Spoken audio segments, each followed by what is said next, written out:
Climbing these steps toward independence and employment brings blind and visually impaired Idahoans to the second floor of the Idaho Commission for the Blind and Visually Impaired in Boise, and to the Assessment and Training Center, or ATC. It is here that clients have the opportunity to learn the skills and gain the confidence they will need to prepare for or maintain employment. Well, when I first see a client, they often don't have any idea what they're going to be able to do. And because of the low expectations that people have and the limited understanding of what's possible, they're often feeling very limited, and sometimes they'll even give up a job, or they will sell equipment. For instance, they might sell their sewing machine or sell shop equipment, thinking that they would never be able to do their woodshop projects or do home repairs.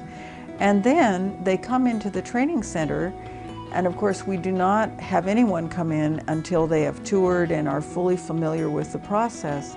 They come in and they're amazed at what they can learn. I want people to attend the training center for two reasons that are very much related. The first is I want them to learn compensatory skills, that is, alternative techniques or ways to handle problems that result from having a vision loss. It's important that they learn this because an employer certainly isn't going to know how to handle a vision problem. The person needs to know how to handle their own disability. And the second reason is equally important, and that is to help a person develop a positive belief system about their vision loss. When you stop and think about it, we act according to what we believe about something, not necessarily what we know. And I've had people with perfectly good skills who have not caught the idea that they can actually do it. Their belief system tells them no, and therefore, even though their skills are good, they may not actually act on those skills to use them. So it's very important to also work on the belief system. At the ATC, students are taught non-visual skills that increase their ability to function anywhere, anytime, and under any conditions, regardless of how much vision they may have. Students will wear sleep shades over their eyes during classes so they can begin to trust the skills they are learning and practicing. Each student progresses through the curriculum at their own pace, and the amount of time they spend in the ATC depends on how much they want to learn.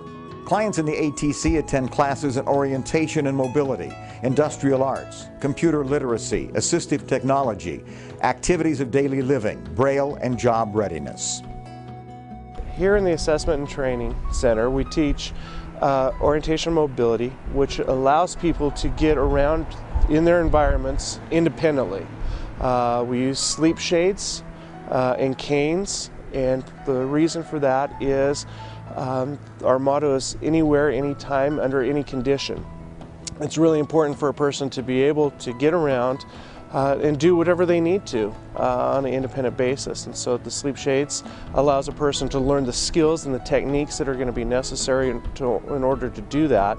And then with the cane, with using their other senses, hearing, smell, tactile, their touch, feel, they're able to manipulate those environments to get around like anybody else would. As soon as I put the blindfold on, it was a whole new world, so it was kind of confusing, but after a week or two it was easy. And now they can tell me wherever to go, and I make it without any trouble. I've been in the field for close to 17 years now, and I've never found a person who is successful professionally if they're not successful personally, meaning that they can get around in their environments independently, do the things that everybody else does. And a lot of times they come here with a lack of confidence, and that's a big reason for the training, as well as being around other people who may have some difficulties. You're not alone, and so it's a great resource.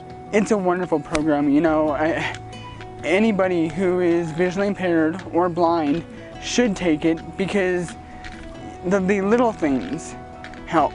Even if you think you have all the skills in the world and you can do most of it, how I was when I first came, putting blindfolds on, it's a whole new world.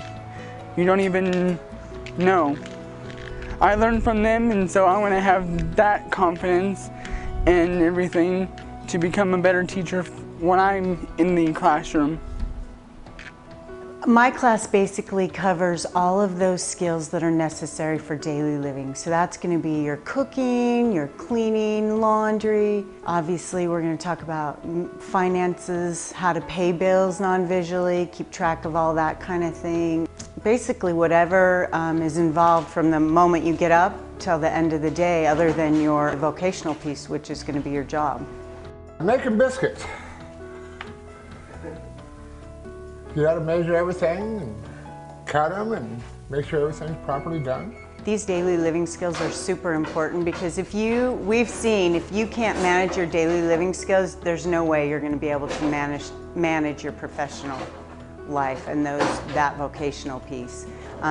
For an example, if I can't get up, get ready for work in a reasonable time frame, how am I going to be able to manage my job and keep track of all of those things? I've made sandwiches, eggs, cornbread. As you go along, they will teach you everything you need to know.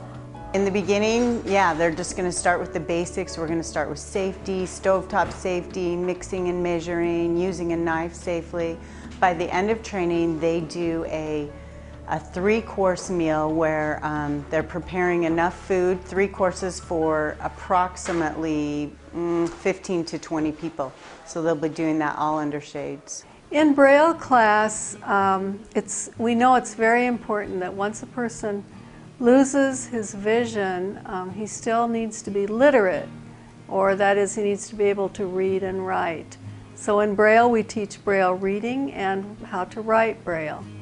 Braille is so important for people going to work or going back to run a home, take care of family, and manage the house. I use Braille every single day, both here at work, of course, and I have a Braille calendar. I make notes in Braille. I use recipes, just anything you would use a pencil and paper for. A student needs to learn Braille for that. So at work, they may need to jot down a phone number, they may need to take notes at a meeting. It's just crucial to be literate. Right now I'm learning Braille, and I'm learning how to do the letter O, which is pretty much bumps 1, 5, and 3.